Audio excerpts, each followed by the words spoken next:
Welcome back to another episode of our You Asked For It, the show where you send us questions and we spend time talking about them. I usually have a question I read off. However, this week, you got the question.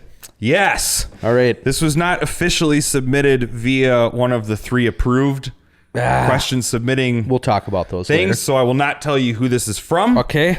But this person asked... We don't ever tell them who it's from. Oh, that's true. We don't ever tell them. So nothing's different. This person asked a question after they came to our service on Sunday, and we have a thing called an opener. It's just musically, yeah. musical opener where we just listen to a song. Whatever. This week, it was a Billy Joel song.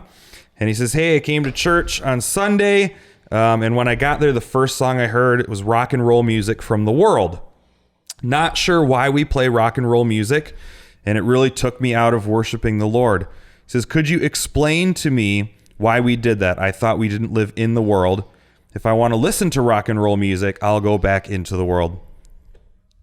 So there you go. Discuss. So I think his main question is, why do we play that? There's 6 points there. There's a lot.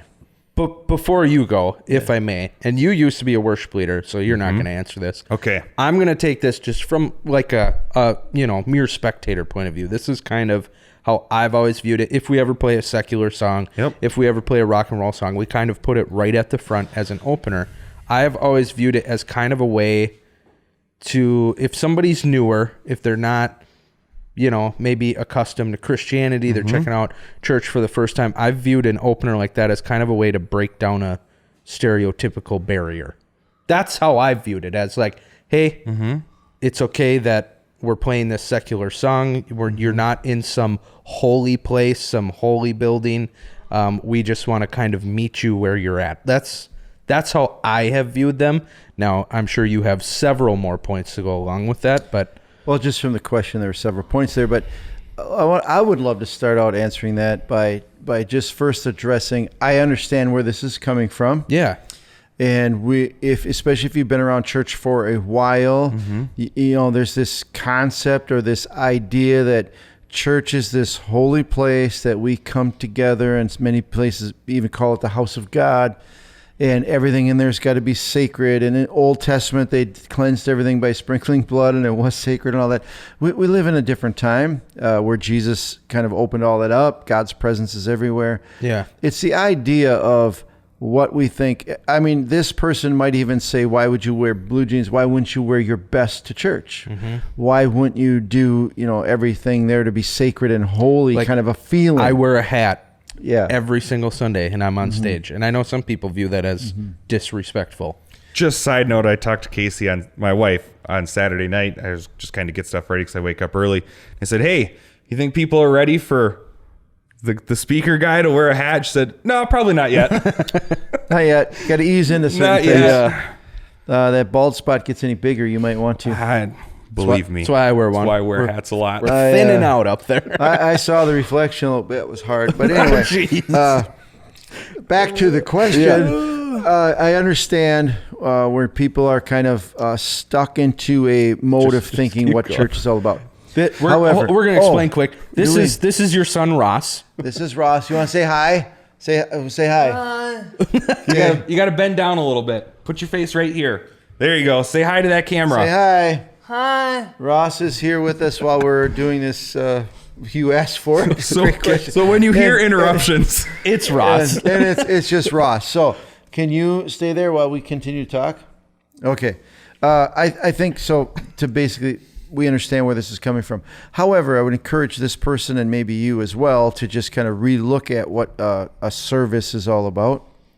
It's not qualified for just a Christian time, where all Christians come together. That's the biggest. And we are having this exclusive Christian meeting for the purpose of worshiping God, because we would never, as a church, use what you call, which I want to address in a second, a rock and roll worldly song to worship God. We wouldn't do that. But to gather people in and to talk, qualifying what style of music is Christian. He mentioned, I'm assuming it's a he, this person mentioned that, it's a worldly Christian or a worldly rock song. What qualifies a song as worldly? I don't know that. That's something I would challenge everybody to think about. Yeah. Is it a familiar song and culture? We all come in wearing different boots and shoes and clothes. And what qualifies clothing as either spiritual clothing or worldly clothing? And, that opens up a whole world of what are we going to call worldly and what are we going to call, is the paint on the wall worldly? Yeah. And I know I'm being a little bit far here, but to get us to understand this concept, why do we assume a rock and roll? I don't even know what qualifies things as rock and roll, but the genre of rock and roll, could that be a Christian song? Is it about what they're singing about? I remember years and years ago, one of the first contemporary Christian artists, his name was Larry Norman. We're talking about the late 60s here, early 70s. And he was a Christian artist who did a lot of love songs. Yeah. And he was asked all the time, if you're a Christian, how come all of your songs aren't about Jesus and there's so many about love? And he said it this way, very sarcastic. He said, well, yeah, after all, what has Jesus got to do with love anyway? So he sang a lot of love songs, but he didn't mention Jesus, whatever. What makes a song holy, not holy? What makes something good, not good? The purpose of an opener is to gather people from faith, not faith. It's a gathering song around people. And it should be, I think what you said, Johnny, about overcoming some stereotypes probably has more value in doing that than anything else we can do.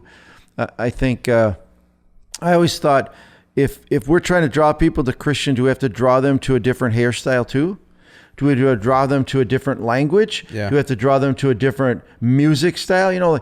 The more familiar we can be with the world, this is the more familiar we are with the world, but not actually engaging in sinful behavior is the more positive. And I think a secular, we're not going to call it a rock and roll worldly song, a secular song that doesn't sing, the lyrics aren't anything about kill your neighbor and hate people, is a positive thing, because what it does, it makes culture and Christianity seem easier to step into. Yeah. If the cultural things around us aren't from the 1940s or weird, then it's easier for people who live today, so I always think of modern things are helpful. Church should be modern. We should play modern music, whether it's country, jazz.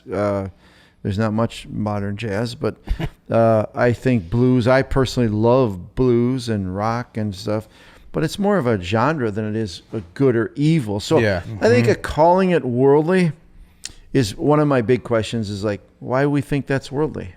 The cars we drove here in are worldly. You know what I mean? So I think it's more of a stereotype issue where people who think like this got to really rethink it. It's more of a stereotype issue than it is anything else. I think what you mentioned about our Sunday services right now are not exclusive Christian gatherings. We have night of worship and different things for that purpose, but this is a service that is open to anybody in our community to come to. You don't have to be a Christian. Right. You can be an atheist, and I hope that you feel comfortable coming to our services. And so I always think of this, I don't remember who said it, but just like assume if you're a church leader or just even a church person, assume the people in the room don't want to be there. Yeah. And you have 1 hour to change their mind about God and church. And so for me, an opener, the word picture that's worked the best for me is just assume people come in like this. Whether they're Christian or not, they come in, their arms are crossed, at least mentally, their heart, the arms of their heart are crossed. Maybe they had a bad morning. Maybe they're skeptical. Maybe someone's been bugging them to come to church. The purpose of an opener to me is to get them to do this.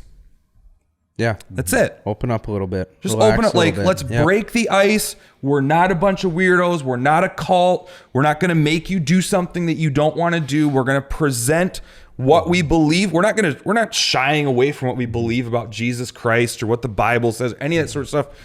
But we're going to present and try and draw you as best as we can. And I think Paul is a great example of that. When he was talking in Athens, he quoted a secular, worldly poet. Why?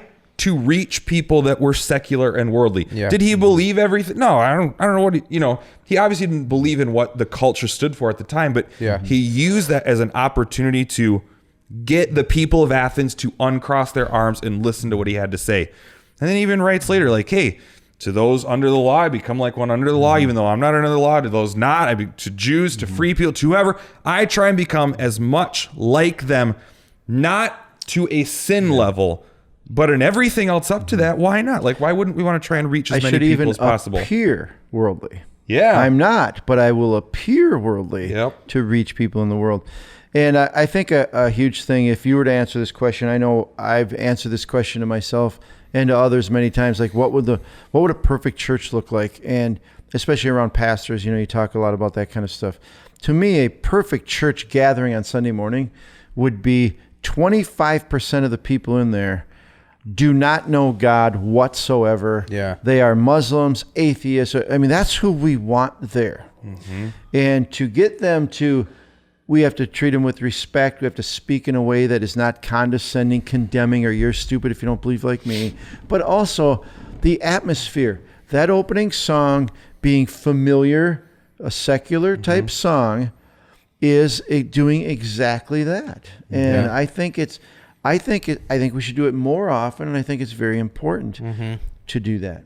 Well, we get into a time of worship after that. Oh, for sure. Absolutely. And I guess I enjoy any time where a stereotype can be broken down.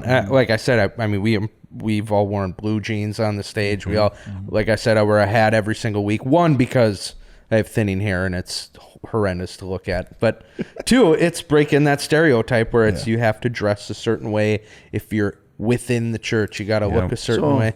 My mother has asked me several times, Kevin, I don't understand why you don't wear your best to church. Yeah. Do you know what my answer is? I don't know your exact answer.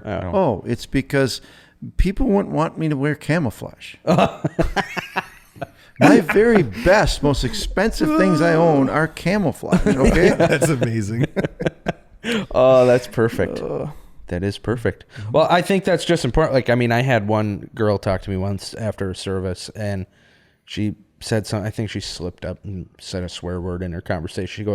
She goes, oh my gosh. She's like, we're in church. My mother would kill me right now. I was like, this ain't a holy place. What are you what are you worried about? You know what I mean? I always tell people too, they'll like swear. Oh, I'm sorry, because you're a minister. Yeah. I said, if God didn't hear you, I won't tell him.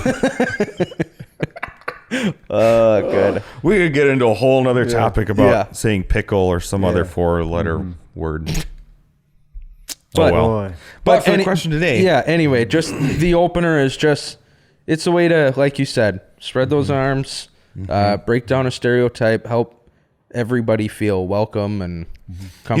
You know what I've noticed on this topic? Sometimes, we're human beings. Sometimes we hit the mark with openers. Sometimes we don't. Yeah. Whatever. Just, hey, we screw up sometimes. But I have noticed, and I've documented this and not literally, but mentally documented this.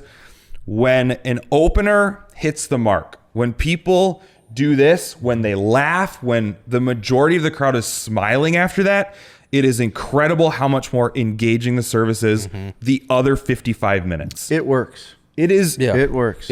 Christian or not, when you smile, you will engage better in worship. You will listen more to the message. Yeah. It is a useful tool.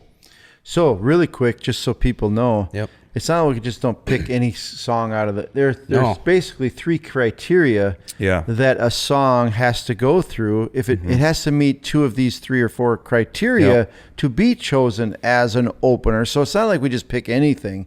And the criteria is it's excellent. If you were designing, I want to draw people into a growing relationship with God, I think this criteria is great. That it's got to be familiar. Yep. It's got to be catchy. It can't have an evil message to it. And there's one other one. It's got to be musically excellent. So, there's kind of 4 different things. Like you said, it's got to hit at least 2 of them. And sometimes we mess up and don't hit it. But we run stuff through criteria to make sure that it's good and it fits as best we can. Well, there you go. That answers the question as to why we do openers the way we do them. So if you have a question that you'd like us to spend some time talking about, you can send one in. Easiest way to do that, just comment on this video with a question, or you can send an email to contact@accesschurchonline.org, or send us a Facebook message, Access Church, and we would love to spend some time talking about it. Or text us. Yeah, I guess. Or text us if you have our personal numbers and you're Yeah. dying to have What us if talk somebody about something. mailed it in the mail? Hey, mail it in. Would you I mean, I open guess it? we'll get it in 2021. You can mail it in if you want to, and we'll talk about it by Christmas. So go ahead and do that. As always, like the video, subscribe to the channel. Say bye, Ross. Ross, say adios. Bye. We'll see you next week.